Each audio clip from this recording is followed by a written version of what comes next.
Bueno, démosle la palabra entonces al doctor Aurelio Suárez. Él nos va a hablar de la macroeconomía de los TLCs. Él es miembro de la Academia Colombiana de Ciencias Económicas, bueno, autor de un poco de libros y tiene muchos títulos que a estas alturas de la mañana nos toca no mencionar. Muchas gracias, doctor. Gracias, senador Robledo. Bueno, me ha solicitado los organizadores de la audiencia que me refiera hoy al tema de la macroeconomía y los tratados de libre comercio. Y yo he cogido como eje el Tratado de Libre Comercio con los Estados Unidos. La variable principal en materia de TLCs es la tasa de cambio. La tasa de cambio entre mayo del año 2012 y octubre del 2016 pasó de 1.771 pesos a 2.930 pesos. Es decir, una devaluación que está cercana arriba algo más del 40%. Esta devaluación corresponde a una corrección de ese déficit en las cuentas externas que ha sido recurrente en el país casi desde comienzos del siglo XXI y que se ha amplificado en el periodo de los tratados de libre comercio, hasta llegar a un punto culminante en diciembre del año pasado de 19.000 millones de dólares, el 6,5% del Producto Interno Bruto del país. Pero si usted toma, senador Robledo, la corrección para el año 2016, para este año, que se estima en el 6% del Producto Interno Bruto, quiere decir que con esta devaluación de este tamaño apenas hemos corregido el 1% de ese déficit. Ahora bien, como Colombia importa, como ya lo han señalado las personas que me han antecedido, el 30% de sus alimentos y el 35% de sus materias primas industriales, esa devaluación contaminó el índice de precios de la economía nacional y la inflación pasó en mayo del 2012, en mayo del 2013, de 2,72% al actual del 7%. Y para colmo de males, para controlar esta inflación, entonces el Banco de la República decide subir la tasa de interés muy dentro de la concepción de la política económica neoclásica, neoliberal, y la tasa de interés ha evolucionado del 3,5% en el año 2014 al 7,75% actual. Es decir, que todos los llamados macroprecios de la economía, la tasa de cambio, la tasa de inflación y la tasa de interés han ido en un deterioro paulatino y creciente durante todos estos 5 años de Tratado de Libre Comercio. Unos, por supuesto, por la causa principal de las crisis de la economía nacional, que son las cuentas externas, y el resto por parte de quienes son las autoridades monetarias y de política económica en el país, con el Banco de la República, cuya labor principal es garantizar las rentabilidades y las utilidades y ganancias del capital extranjero en el país, sin consultar las necesidades de la producción y del trabajo nacional. Precisamente, la inversión extranjera que proviene de Estados Unidos a Colombia entre el año 2012 al año 2016 fue de 9.195 millones de dólares, más que en los 4 años anteriores, que fue de 8.872 millones. Esta inversión extranjera, como el resto de la inversión extranjera del país, ha venido gozando, a pesar de estas modificaciones de los precios básicos de la economía, de una rentabilidad bruta del 20% y de una tasa implícita del capital del orden del 12%. Es decir, que uno lo que puede decir es que el movimiento de todas las variables macroeconómicas del país han sido fundamentalmente para cumplir con la rentabilidad y las ganancias del capital extranjero en detrimento de la producción y del trabajo nacional. O sea que han hecho bien su trabajo en términos de lo que es el cumplimiento de la política económica de los TLC. Y hablando de la política económica de los TLC, recordemos que Colombia, desde que fue incluida en la globalización, sacrificó parte de su soberanía económica. Pero el Tratado de Libre Comercio de Colombia con los Estados Unidos, como el tratado fundamental, reforzó esa pérdida de soberanía.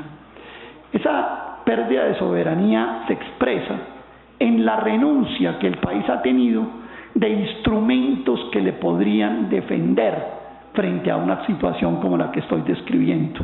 Es decir, el país renuncia, por ejemplo, a políticas de flexibilidad monetaria importantes, como las que se han hecho las grandes economías. Hoy estamos hablando de que gracias a esas políticas monetarias flexibles, en el mundo en general las tasas de interés son cero o incluso por debajo de cero.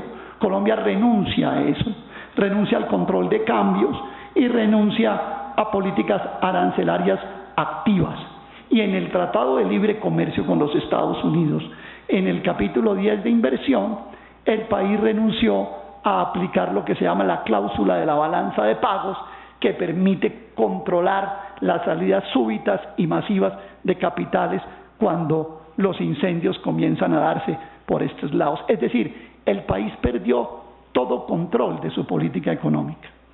Agravando con esto, el capital que está definido en el capítulo 10 de inversión del TLC con Estados Unidos no es solamente la inversión en empresas, también se consideran capital las acciones, los bonos, las obligaciones, los instrumentos de deuda nacional y subnacional, los préstamos futuros, las concesiones, los contratos similares, los derechos de propiedad intelectual, licencias, autorizaciones, permisos y derechos otorgados acorde con la legislación interna. Y termino con esto. Más importante o más grave que todo esto son las formas como las controversias que podría suscitar la aplicación de políticas económicas autónomas se tendría con compañías favorecidas por los TLC. Estamos hablando de una legislación por fuera de la legislación nacional, con tribunales internacionales de arbitraje, con normas para definir los pleitos en esos tribunales que no consideran las normas nacionales y en las cuales ya están funcionando. Vieron mencionar, por ejemplo, en el caso del TLC con los Estados Unidos, el pleito con la compañía Cossigo Resources y Toby Mining and Energy, definidas por el impedimento del desarrollo de su plan de negocios de la explotación de minería en el suroriente del país, que aún sin haber empezado como tal, ya le tiene al gobierno colombiano una demanda por 16.500 millones de dólares. En fin, el resultado de esta política económica, de la macroeconomía de los TLC, tiene un impacto de afectación sobre el consumo y la producción nacional. La situación es tan grave que yo los llamo a hacer este ejercicio. Si uno al crecimiento del Producto Interno Bruto del país le descuenta la remisión de utilidades del capital extranjero, el crecimiento del país sería negativo todos estos años. Las perspectivas son una perspectiva inmediata, que es que la corrección del déficit, para lo cual también se va a recurrir a la más inicua reforma tributaria, a la peor reforma tributaria, a la monstruosa reforma tributaria, como no me canso de calificarla, que se nos va a presentar al país la semana entrante. Esa corrección todavía está hasta ahora en una primera fase, o sea que vienen todavía peores males para corregir ese déficit en las cuentas externas. En el mediano plazo lo que uno ve es que las estrategias económicas del gobierno consisten en atraer todavía más capital extranjero al tipo de negocios que no tienen que ver con el encadenamiento ni la articulación del desarrollo nacional. Y finalmente la perspectiva de mediano plazo, que cada vez es más reforzada, es que el país marcha hacia una dolarización de su economía. Cada vez estas normas de política económica van marcando que es la dolarización de la economía la que va supeditando todos los demás movimientos de política económica para ello. Eso incluso, a pesar de que vayamos a estrenar billetes nuevos de próxima nominación, con Gerard Restrepo, con García Márquez y por supuesto con la muy admirada Débora Arango, que irán los billetes de 2000, que van a ser los que más van a estar en el futuro en el bolsillo de la mayoría de los colombianos. Muchas gracias, senador Robledo. Sí, dolarización que nos convertiría pues en una especie de país esclavo como Grecia, para poner un ejemplo, ¿no? Para poner un ejemplo, quiero enfatizar esto que se ha mencionado. O sea, parte del problema, uno de los problemas gravísimos de Colombia es que no generamos los dólares que requiere el modelo económico que nos han impuesto. No lo generamos. Y la verdadera política del Banco de la República, que es ordenada por las agencias internacionales de crédito, es deprimir el consumo como una manera que por la vía de la pobreza y del desempleo y de la contracción de la economía se terminen equilibrando las cuentas externas. O sea, estrangulando la industria y estrangulando el agro. Y al mismo tiempo le dicen a los empresarios y a los productores que produzcan. A mí estos tipos siempre me han recordado al entrenador ese de natación pésimo, que coge y le pega un empellón al muchacho que está, que es al que le está enseñando a nadar, lo empuja a la piscina y después pone el agua de la piscina o a 100 grados o a 0 grados, con los efectos obvios. Y como la cosa no funciona, entonces le grita que es que respire bien, sí, que tome un curso para mejorarse la autoestima o alguna cosa de ese corte, de forma tal que le echa la culpa al nadador.